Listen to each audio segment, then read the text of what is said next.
Hello दोस्तों आपके सामने कल के एग्जाम के लिए एक बहुत बहुत ज़्यादा इंपॉर्टेंट आर्टिकल लेकर मैं आ गया हूँ।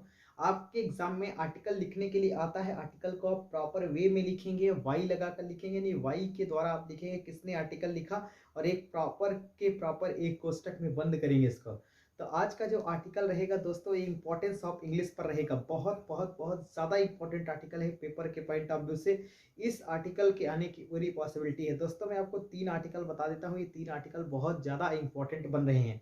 पहला आर्टिकल दोस्तों इंपॉर्टेंस ऑफ इंग्लिश, दूसरा आर्टिकल है करप्शन इन एवरीडे लाइफ, और तीसरा इंपॉर्टेंट आर्टिकल है साइंस का, और चौथा इंपॉर्टेंट ऑफ ट्रीज। ये चारों आर्टिकल गेम्स से स्पोर्ट का प्रीवियस ईयर आया था, इस साल पॉसिबिलिटी कम है पर हो सकता है आ जाए, ठीक है। तो ये 3-4 आर्टिकल, लेकिन एक आर्टिकल जो सबसे ज़्यादा, इनमें से भी सबसे ज़्यादा इंपॉर्टेंट है, वह इंपॉर्टेंस ऑफ इंग्लिश। तो इसको मैं दोस्तों आपके सामने पढ़ रहा हूँ, इसको गौर से आप पढ़ के एक बार सुन लीजिएगा ताकि आप समझ जाए हमने लिखा क्या है।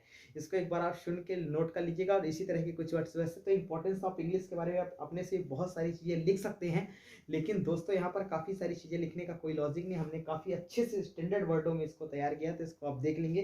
चलिए मैं एक बार पढ़ना इसको चालू करता हूँ। लिखा है, language is the source of communication.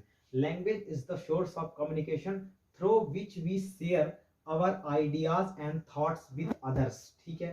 There are many languages in the world and every country has their own national language like Hindi, English, French, German and Spanish etc, ठीक है। But English language has international standard, that's why everyone needs to learn English in order to get in touch on international level। Full stop यहाँ पर लगाएंगे। इसके बाद आप लिखेंगे, invention of internet had made the largest effect on English language and change it completely in less than 2 decades। We use this an important word language as the second language as the medium of instruction for internet at all stages. Full stop. दोस्तों आप article को paragraph में लिखेंगे, 3-3 4-4 paragraph में divide करके लिखेंगे इसको। आप फुल स्टॉप के बाद पैराग्राफ अपने से चेंज कर लेंगे, ठीक है। It is the language of administration at the inter state and national levels, इसके बाद कमा, and it is the only language of business in India. Very important, ठीक है। इंग्लिश यहाँ से आप देखिए, हो सकता है आपको स्क्रीन यहाँ से विजिबल ना हो, सुन लीजिएगा। English is most widely spoken language in the world.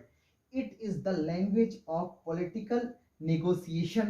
It is the language of political negotiations and commercial matter.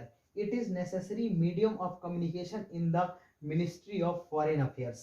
इसके अलावा भी आप इंग्लिश के बारे में बहुत कुछ लिख सकते हैं। इतना लिखने पर आपका 120 वर्ड हो जाएगा। एक पेज के ऊपर ही आपको कम से कम एक पेज का आर्टिकल आपको लिखना है, इसके ऊपर ही लिखना है। एक बहुत इंपॉर्टेंट आर्टिकल है, इंपॉर्टेंस ऑफ न्यूज़पेपर, इसको देख लीजिएगा, बहुत ज्यादा इंपॉर्टेंट है। तो ये आर्टिकल आपके फेवर में बन सकता है। चाहे तो एक कोट से भी शुरू कर सकते हैं, बढ़िया प्रॉपर वे ब्लैक पेन से कोट लिखकर। उम्मीद करता हूं दोस्तों आपके पेपर में आएगा और आप इसे तैयार करके जाएंगे। तो मिलते हैं आपसे नेक्स्ट वीडियो में, तब तक अपना ख्याल रखिएगा। जय हिंद। और कल आप बेहतर से बेहतर पेपर लिख कर आएंगे, किसी प्रकार की कोई समस्या नहीं। जो जो कॉन्सेप्ट बताए उन्हीं कॉन्सेप्ट को रिवीजन करके जाएंगे। प्रॉपर क्वेश्चन एंड आंसर, एक भी क्वेश्चन आपको छोड़ना नहीं है। मिलेंगे आपसे नेक्स्ट वीडियो में, तब तक अपना ख्याल रखिएगा। जय हिंद।